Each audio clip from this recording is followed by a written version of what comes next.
Giselle, kumusta ang karne ng baboy dyan?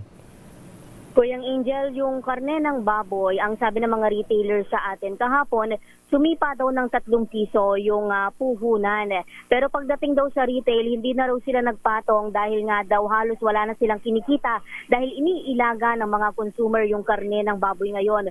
Yung laman, Kuyang Angel, 380 pesos mula sa 350 pesos. Ang liempo naman, 450 pesos mula sa 420 pesos. Ang pork chop, 380 pesos kada kilo ngayon mula sa 350 pesos. Ang ribs at pata naman, 340 pesos mula sa dating 300.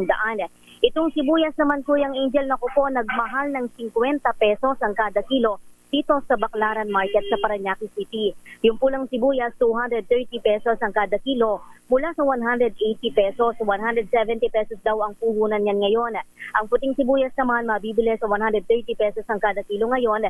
Ang dati namang 20 pesos na isang balot ng maliliit na pulang sibuyas, 20 o 25 pesos na ngayon.